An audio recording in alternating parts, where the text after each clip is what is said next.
welcome to Tony Talks. It's such a great week. I've had the best guest all week. I've been having a lot of fun. And today we have something really special. It's a little different. I think it's going to be really fun. And I have Rachel Peace here running for District for Congress. And here, I'm going to just add some stuff here. So I don't even know who my congressperson is currently. I actually don't know.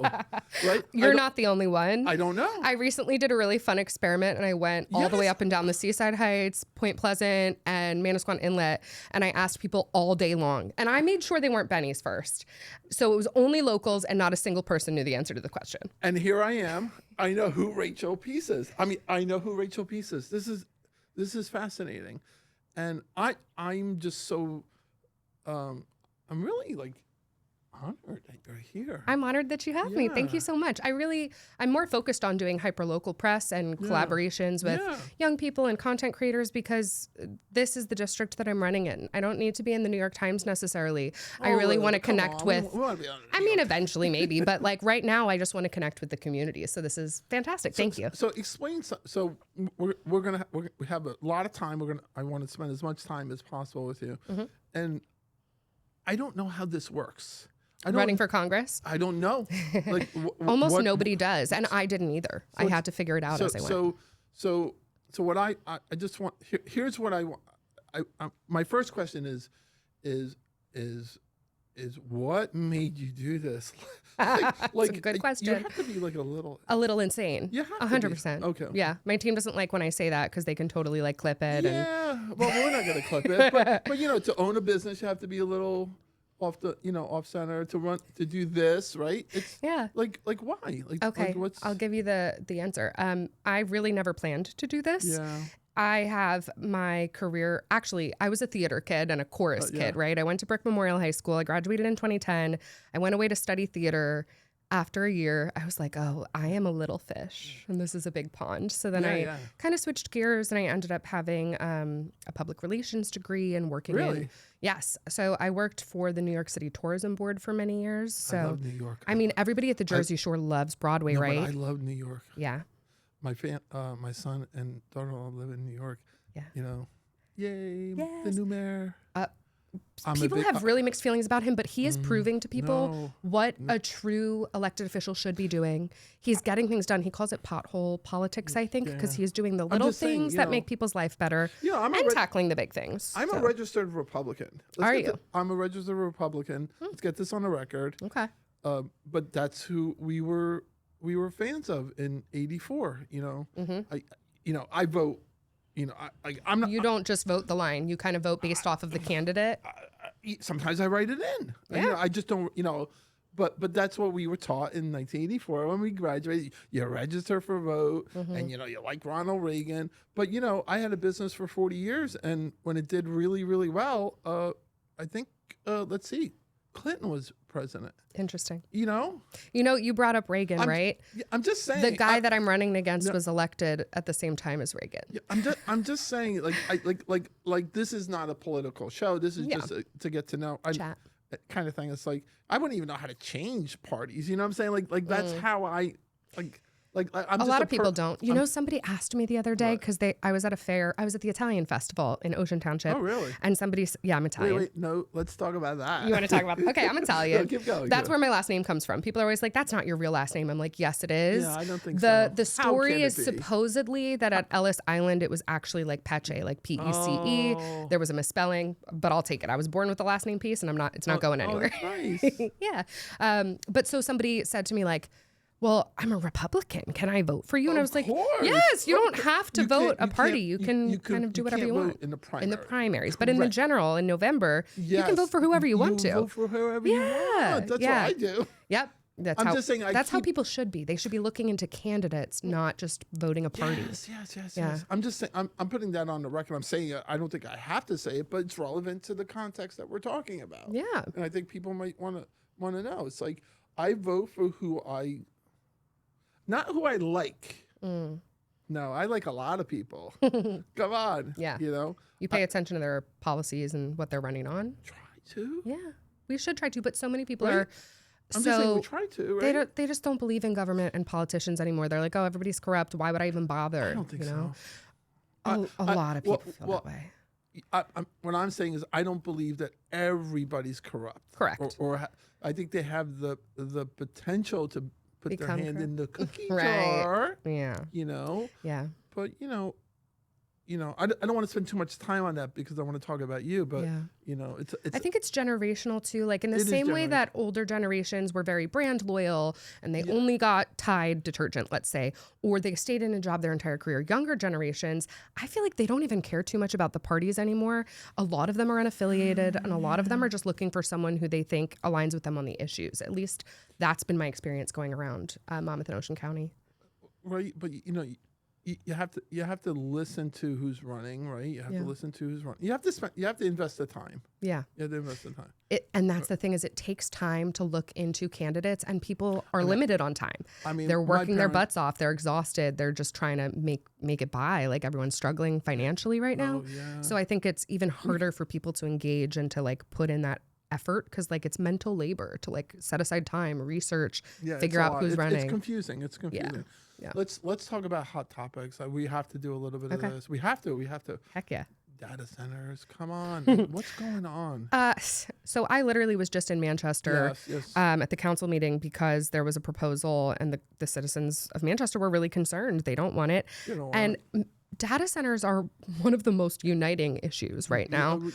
There's over 60% of Republicans, over 70% of independents and Democrats are against data centers. They don't want them in their community. They're worried about the sound, the noise pollution.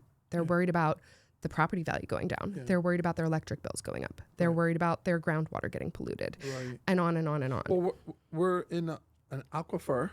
The Pinelands, it's like 1 million acres. It's something astronomical. Right. We need to protect that. Right. I know people look, it's like, what do we need those pine trees for? That's what we call the aquifer. Yeah. That's where we're getting a lot of our fresh drinking water from. And it's going up all over the, I believe it. Yeah, it goes far. We do a lot here in Ocean County for the rest of the state. People don't realize. Yeah. So the district is what? It's District 4. I said it was District 14. It's okay. Nobody knows about districts, to be honest. I didn't even know. So I grew up in Congressional District 4. Yeah. I grew up in Ocean County. I had gone away to college, lived in Brooklyn for a while, came home. Oh, you lived in Brooklyn? I did, yes. I lived in Crown Heights. I lived in Bushwick, and then I lived in Clinton Hill before I came back to the shore. And when I moved back, I didn't have a car and I didn't have a license. I'd been in the city using public transportation. Yes. So my primary goal, I was like, okay, let me find something nearby to the train, nearby to a hospital, nearby to a grocery store, nearby to a pharmacy, everything in walking distance until I can get a car and a license. So I ended up somewhere in Monmouth County that is not in the same congressional district, which I didn't even know.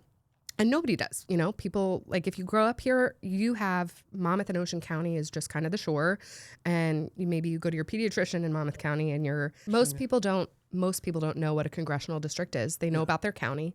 So Congressional District 4 includes parts of Monmouth and Ocean County. Right. I saw and that. When I'm in Monmouth County, people are like, why are you talking about Ocean County? When I'm in Ocean County, people are like, why are you talking about Monmouth County? They think it's just an individual county.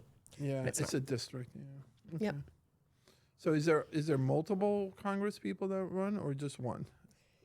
So every congressional district has one representative in the House of Representatives. Oh. The state has 2 senators. So for Congressional District 4, there's... Give me a history lesson. Teach me. Yeah, teach me. In Congressional District 4, we've had the same representative in the House of Representatives for 45 years. Yeah, I know. That was like, what is going on? I was negative 12. When he was elected. Too much. What's going on is it's gerrymandered, which means that they kind of draw these lines and they cut up the counties to make voting districts. And this one was cut up to benefit the man who's in office currently. And then around him, all those other districts go to Democrats. Okay. That's why we've had a Republican for 45 years in Ocean County and part of Monmouth County. Well, the whole county is. You know what? People think the entire county is Republican, but I look at there's a lot of them. The voter registration. There are 20,000 more Republicans than unaffiliated voters, and there are fewest Democrats of all. And so my perspective is that when people talk about New Jersey, they say, "Oh, the reddest district," and I said, "Well, actually, it's purple." And I think that people in politics are so lost in the sauce where they only see the two-party system. I'm like, you're forgetting 200-some thousand people who don't really align with either party. I mean, I feel everything was working just nice. And now we have $5 gas prices. Oh, it's like, so painful because I'm driving up and down the shore all day, every day. Like I am trying to meet as many people as humanly possible. Yeah. And my bills are really out of control right now. Yeah. It's really bad. So yeah, let's just jump around a little bit on what were we saying? The healthcare. Yeah. Oh, you asked me why I decided to run because So I became an advocate. I am a Medicaid recipient in New Jersey. It's called New Jersey Family Care. Right. My son is 5 years old. I'm a survivor of domestic violence. I'm also a small business owner. So when you're a small business owner, you don't have the option of employer-sponsored health care. Right. And then when you have a child that's under the age of whatever it may be, sure, you are also eligible for that. And I found out there were going to be all these cuts to not only New Jersey Family Care, but SNAP, which pays for the school lunches for kids who really need them. And also to Medicare, which a lot of people don't know. We're going to be cutting $1 trillion from Medicare over the next decade. People didn't catch that part. So I was just speaking out, and I was trying to find a way to get elected officials to pay attention to the plight of everyday people who were going to be hurt by these decisions in Washington, D.C. And we did get their attention. In both Monmouth and Ocean County, myself and so many neighbors went to the commissioners, which I had never been to a commissioner meeting. But again, I just kind of threw myself into this world. You gotta throw yourself and at it, they're meant to, represent the people of Monmouth and Ocean County. And all the commissioners in both counties said, you're right. This legislation is going to hurt people in Ocean County, people in Monmouth County. And in Monmouth County, they went ahead and they opposed that legislation. Even though it was an all-Republican board and I was a Democrat and people out were of all different political affiliations, because it was about humanity. Like people being able to see the doctor when they're sick shouldn't have been politicized, right? Correct. In Ocean County, they all agreed with us.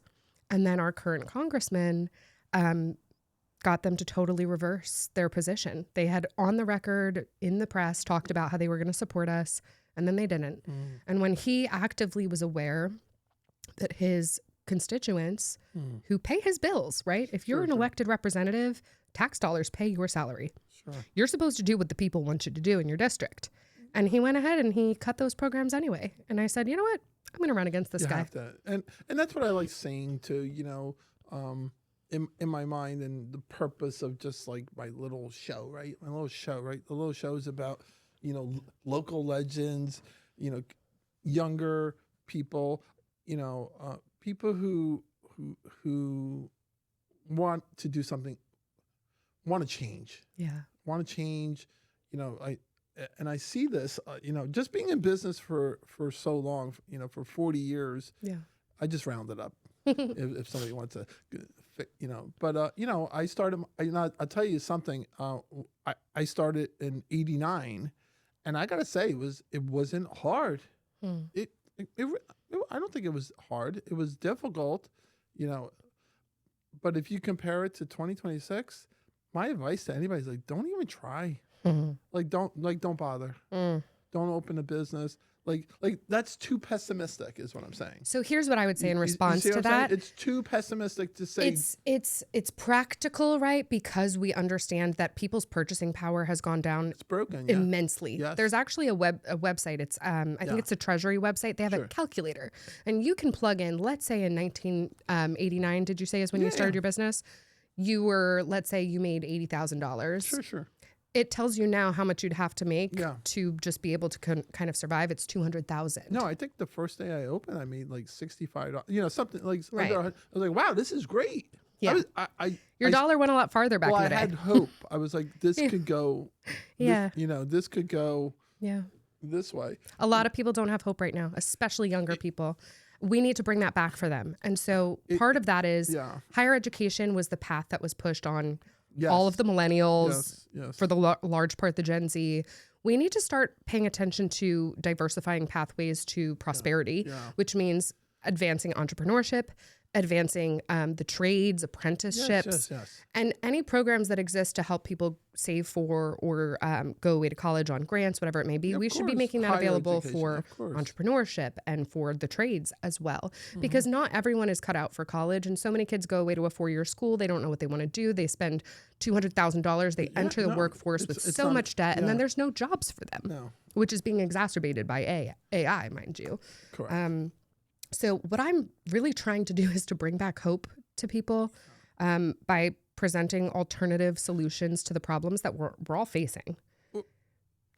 Listen, in being general, right? In general, and saying, hey, and I'll, you know, I'm a big fan of the mayor in New York. I just am. Mm-hmm. I mean, like, do you remember when it snowed? Yeah. Do you remember? Yes. Okay. Yep. So there was snow. And what did the mayor do? He had the people come out and shovel, and then they got paid, and they got paid well to do it. And it was taken care of but much more. My brain says, look, this they're telling us this is broken and it can't be fixed, but here Look we how go. quickly he's fixing stuff. Right, Yes. that's what I'm saying. Well, it's the lack of political will. And I say this to people all the time. The problems we're facing aren't getting fixed because the politicians in office are bought. Right. I'm not bought. Right. I'm grassroots, which that's means that nice. I'm not taking money from these PACs and these You get it. corporations and whatever, because I want to be able to do what my constituents need me to do and not answer to anyone That's else. nice. It's good. It's yeah. Yeah.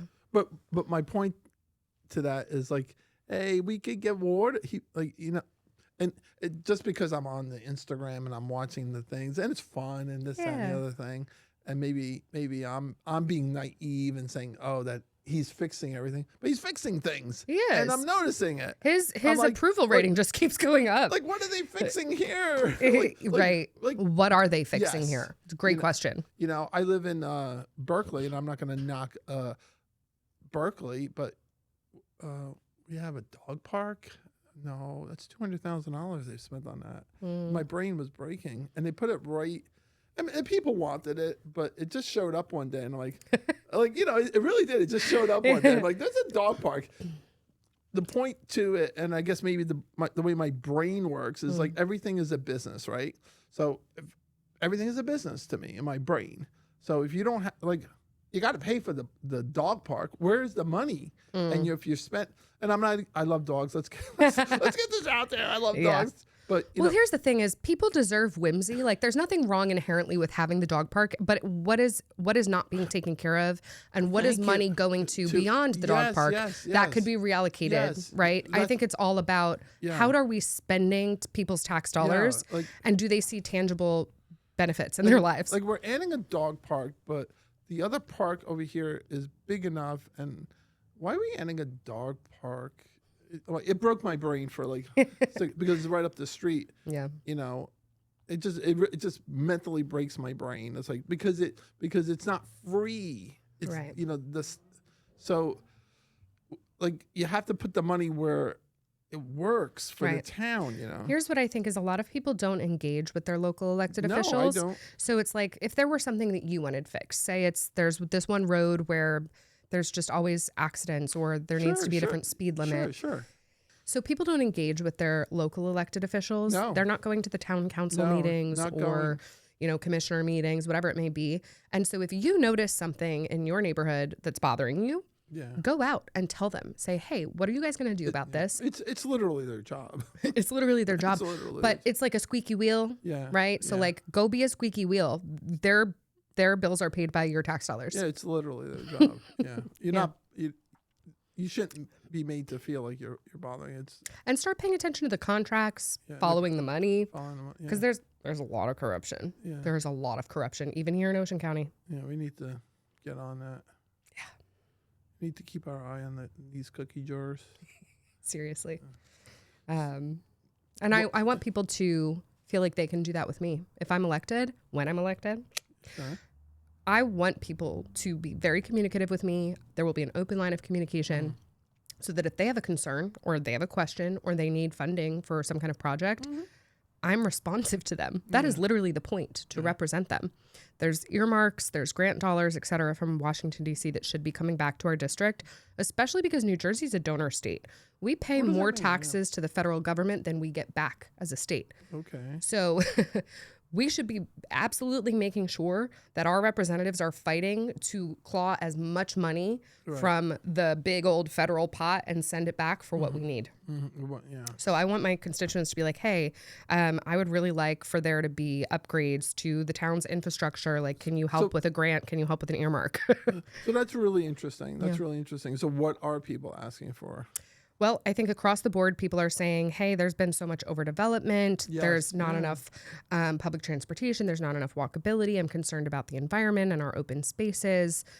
Beyond that, people are really hurting financially. So I don't think I've spoken to anyone who says, my healthcare is working great for me. I'm happy with it. Right. And so we have to like really redesign healthcare in America because there's corporations and private insurance companies that are profiting while regular people are footing the bill and struggling immensely. So healthcare is a problem. Housing. I mean, I'm a renter, right? The housing market is it's rough. I have a college degree. I have my own business and I cannot afford to buy a home. And I'm in my 30s and I'm a parent. I did what the American dream was, right? I went away to school, I started a business, et cetera. And I still can't afford to buy a home. So we have to really start rethinking what is going on across the board in this country. You know, all these systems are interconnected, and yes, we need more housing supply, but we have to do that responsibly. When we're developing, we have to make sure we're developing around public transportation. We're prioritizing walkability. We're prioritizing these like mixed use communities where like you can walk to the coffee shop, you can walk to the restaurant, to the grocery store, to the pharmacy, to a clinic, a doctor's office. If we're going to continue building out, build smarter and make sure the infrastructure can support that. And don't just focus on either these like McMansions that most people can't afford or affordable housing. What about workforce housing? What about that kind of middle people who are forgotten, who make too much for the affordable housing, but then can't afford the regular market? We could do something about it. We just don't have government officials who regulate things well. Yes, because people, okay. So moving on, it's a lot. It's a lot to unpack here. It really is. Well, this is why I ran for Congress, because there's so many issues that people are facing, and I can't fix it at the local level. So I was like, let's look at the systems. And a lot of people will say either the system is broken or it was rigged. I think it was designed to benefit the very few, and the rest of us pay the price. Not anymore. There's people all over the country doing what I'm doing right now. Yeah, I know. It's exciting. Yeah, and people have literally, well, you've had enough because you can't, you won't make it. And if we're struggling this much, what about Gen Z? What about the Gen Alpha? My kid is Gen Alpha. What's coming after Alpha? I don't know. But if we're having this hard of a time as millennials. No, it's tough. It's really tough. It's really tough. And I think you have to say it out loud. Yeah. Yeah. You have to say it out loud and not sugarcoat everything, because I'm tired of hearing how great everything is when it really isn't. Right. And I'm like, I'm feeling alone. I'm like, and I'm not complaining. I'm literally not complaining, but I did close my store. I'm sorry to hear that. Yeah. Well, I'm happy to hear that. Well, if you're happy to be retired and doing this, awesome. But because it doesn't math out anymore, that's not like why I didn't close it because, everything is wonderful and I want to have a great little show. I would rather be, and I know plenty of people that have had businesses that really work and retire off of it and so forth. It was more of a decision of like, I'm not confident in the next 5 years. I'm not, I just turned 60 and I'm going to hang on to something for 5 more years. I'm just gambling it. Right. So but I'm at the end of it. I'm not getting into the workforce. Right. If I was getting into the workforce, it would be like, I've just got, and I've been really lucky to get a look at, what other people are going, through. I listen to, I listen to like, wow, I'm not going to talk about what my friends talk about, but professionals that are out of jobs, like, hello. Yep. And it's again what you said, right? Where it's like people who are already mid-career or later career, are in a different position than people who are just entering the workforce and finding that the industries of the past aren't there for them anymore. And the people in power are trying to return us to industries of the past that just aren't going to be sustainable. We have to invest in the future industries. Absolutely. And get young people up to speed. Who do you think is going to take care of you when you're 80 and 90? It's this generation. Let's, I'll make it out fine. You know what I'm saying? The 60 and over will make it out fine because it's just math, right? Well, you guys still have Social Security. Correct. Young people even younger than me, right? Gen Z, they're telling me that they think Social Security is like messed up because they're like, oh, well, I'm paying into it and I'm never going to be able to benefit from it. And it's like, well, no, this isn't supposed to be a pyramid scheme where only certain people benefit from it. We just have to make Social Security solvent. And what that means is, right now, there's a threshold after a certain. It can be fixed. It can be very easily. Right. By the way. So that's the point I'm making. Yeah. I'm getting to it. I get revved up as well. Me too. That's fine. because it's like well, if you're fine, Tony, what do you care? Well, last time I checked, I have 2 sons. Kids, grandkids. It's like they're 30. Yeah. It's like, oh, what's their next 30 years going to be like? It could be tricky. It could be really, really tricky. So many people don't care until something directly impacts them. Right. And it's like almost like empathy has become a bad word lately. And I'm like, empathy is a good thing. It's a good thing. Yeah. I want everybody to do great. Yeah. I want everyone. I don't want. I think people get into a scarcity mindset where they're like, somebody else has to do badly so I can do well, right? I don't agree with that. I don't agree with that. We're either. the richest country in the world. Yeah. Everyone should be able to have their basic needs met at bare minimum. I mean, but we're talking about just general interesting things that listen, can it be changed like snapping of a finger? No, but we're not even trying. We're not even trying. That's the problem. That is a big part of the problem. Right. That's the problem I really see, and people are going to make tough calls and they're going to cut, they're going to cut their businesses. So now what happens when I cut my business I'm 60. Yeah. Okay. I know I don't look 60, but I'm 60 and that's fine. I have no regrets of all my achievements. I'm fine, but I can go 10 more years in that business. I can go 10 more years, no problem. And that would just make me 70. And if I go 10 more years and I have the experience, and I don't want to make it about me, but I'm trying to illustrate a point here. I don't want to do it. So when I don't want to do it, what that does is it doesn't open up another, and I don't believe in the sense of a business is going to help everything. That's not, I'm kind of a little anti that too, that mindset. But you take me out of the system, from buying food. Right. You're taking away a couple of jobs that you were probably providing, and then the economic contributions to the rest of the local community. It's a sliver. Yeah. But when you multiply that en masse, that's a Yeah. problem. And a lot of businesses are experiencing that right now because the tariffs hit them. Because the raw goods were being tariffed. And so then their supplies and the supply chain was all messed up. And then they had to sell their products at a higher price point and people couldn't afford it. It's a cumulative effect. Yes. It's a cumulative effect. Listen, I'm happy that, it's so funny because when you think you can't do something, you actually can. Oh yeah. Like that, and that's the message. We can change this. It's not too late. Yeah. We don't have to do it in a year or two. But we can start.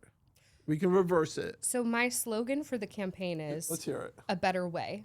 And the reason for that is when I speak to so many people, they're so dejected, they're so jaded. They're like, well, that's just the way it's always been. No. And I'm like, no, there has to be a better way than the way it's always been. It's okay to be a pessimist, but you and when I say you, I use the word you as in Tony. I don't say you as in, it's better to be a little bit of a pessimist, but more of an optimistic because you can't give up. Exactly. And to your point of if you think you can't do something, you can. You can. I'm running for Congress. It's and amazing. I didn't envision this for myself. B, I shouldn't even really be able to do this because A, I'm a single mom. And right now in Congress, there are no single moms with kids under the age of 6. I would be the only one. Wow. B, most members of Congress or, candidates, they're disclosing their stocks and et cetera to the FEC I was disclosing my credit card debt. Yeah. I'm not a wealthy woman. And that's why I'm doing this. Because Yes. if we want to No, fix there's a lot things of for people that regular are just- people, right. you need regular people in there to be like, here's what's not working. Maybe there shouldn't be a 28% APR on credit cards. Like, that's a little predatory. Who's benefiting from that? No, you need everyone in the system to be contributing and benefiting and well. You can't have you can't and when I say you can't have people losing. You have to be kind. Like you have to. I mean, the elephant in the town is the homeless people downtown. Like This breaks my heart, honestly, this issue. I came down here last year. I didn't live in Toms River because I wanted to speak out. Not because it's hard to watch. It's hard to watch that it exists. It's harder to watch that it exists and people are callous to it, or that it exists and we could come up with a solution and nobody has the will to. Correct. Yet again. So like people don't, it's very NIMBY, right? Not in my backyard. That's the issue. And I'm like, okay, so why don't we look at how we could create, there's this place in Austin, Texas. It's like the Fishes and Loaves community or something. And they have created for people who were like perpetually unhoused long term. It's like a tiny homes village. They have, they're artisans now. And it's become an economic engine in the local area because it's a tourist attraction now. So they're providing for themselves. They have that confidence that they can contribute to their local community. They have safe housing. They have communal cooking. Like, it's a beautiful concept. We could do it here. Just nobody wants to. Right. Exactly. Or nobody's proposing it because they are not thinking outside the box. Well, we right. I mean, here, we're not going to solve it in this conversation, but we are going to start the conversation. Yes.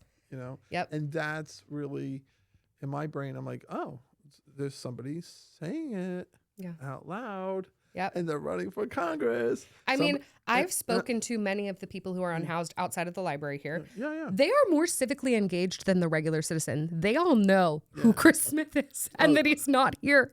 Because his offices were in that building for a long time, right across from the library. He moved them recently because there were protesters outside of it every week. So now it's like he's hiding in some other office. I don't know. It's ridiculous. But like, they're all aware. And so like, I wish everyone was paying as much attention. Yeah.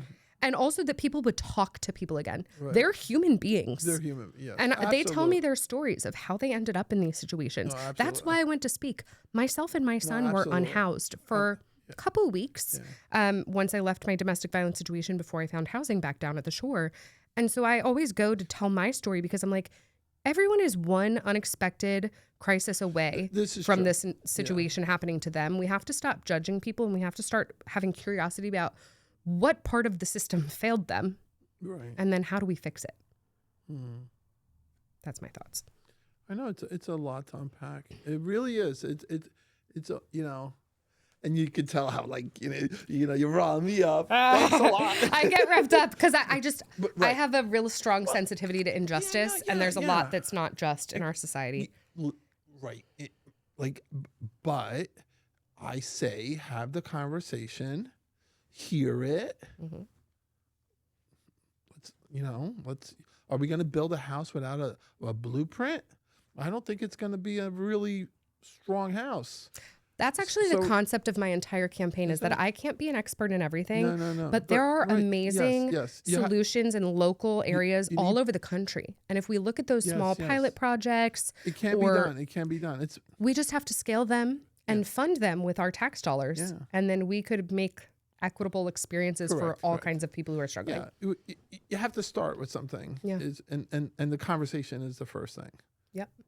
The awareness. It's uncomfortable to talk about this stuff, and could you imagine? It's a muscle. Could you imagine? The more you talk about it, the easier it becomes. Because I do it all day, every day now.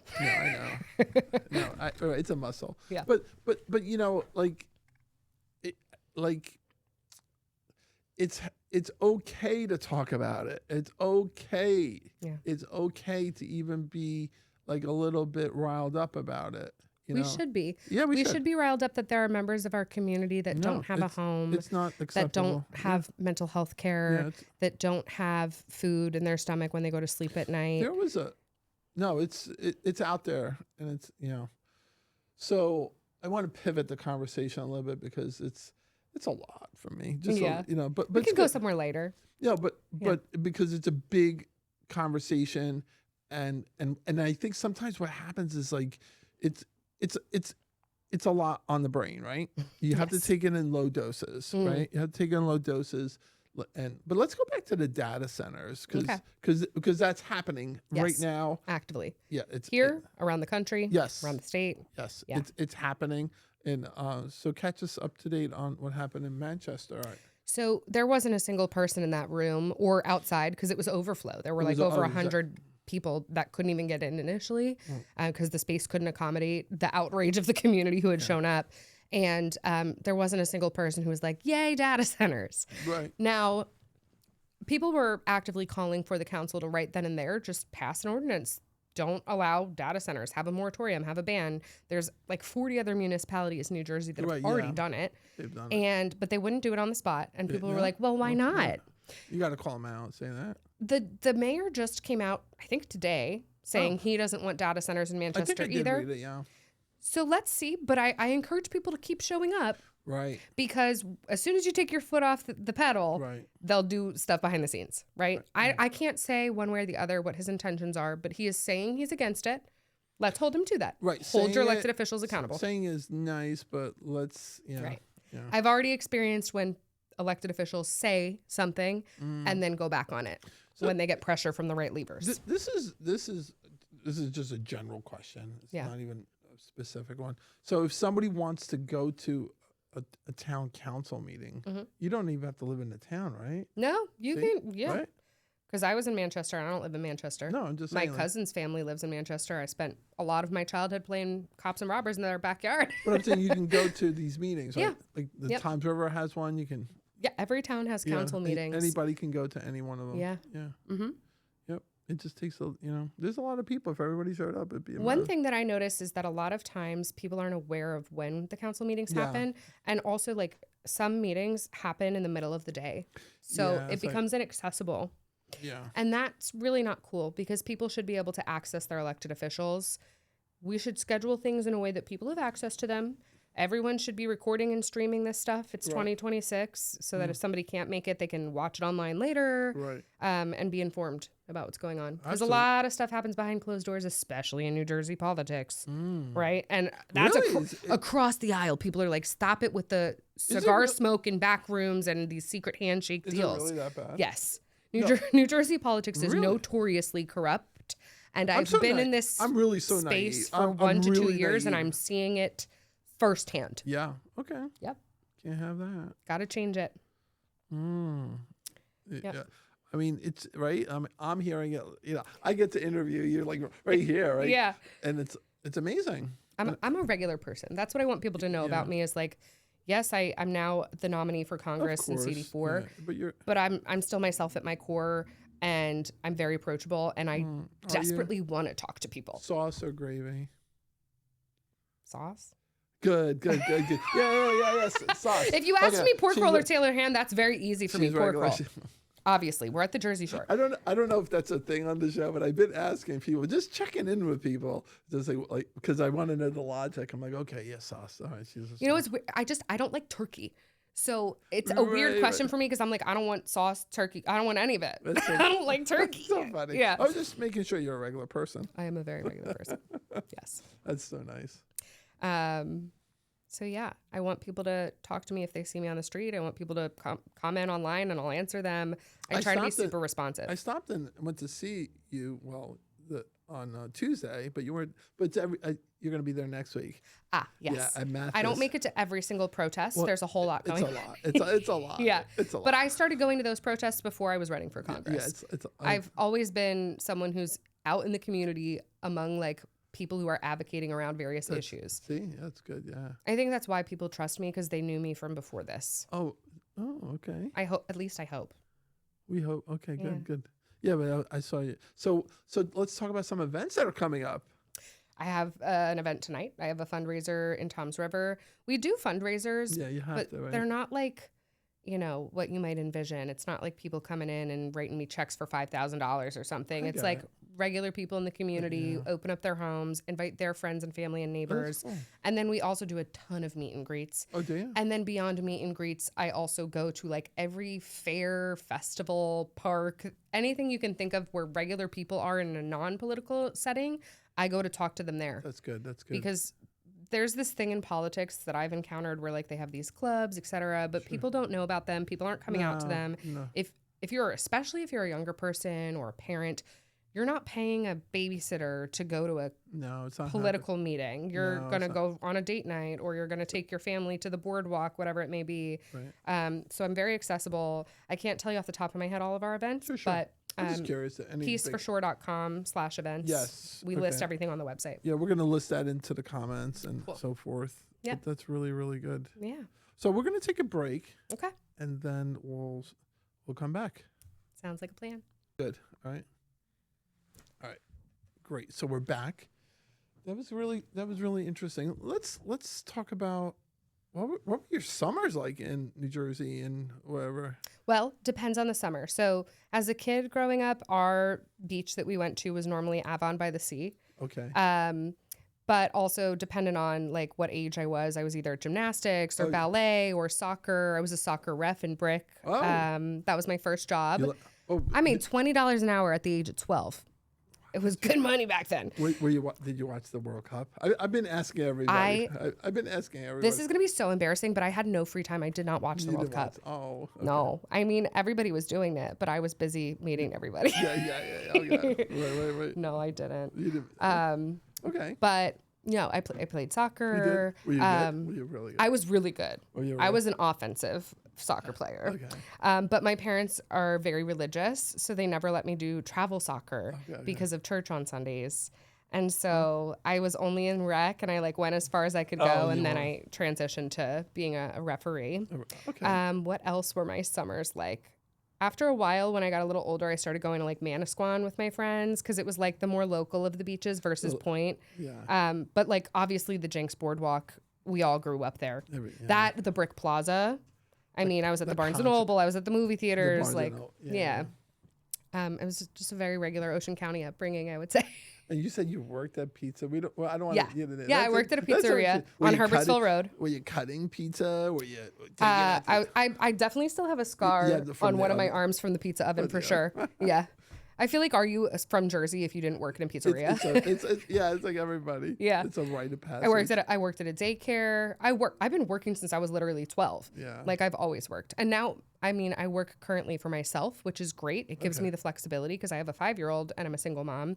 I have a small business, so I do consulting for mostly nonprofits that are trying to do something good for the world. Nice. Whether it's in healthcare, climate, what you name it. I'm just trying to always use my career to do good. Like, I'm a do-gooder. I'm sorry. Give peace a chance. Like, it was like baked into who I am, I guess.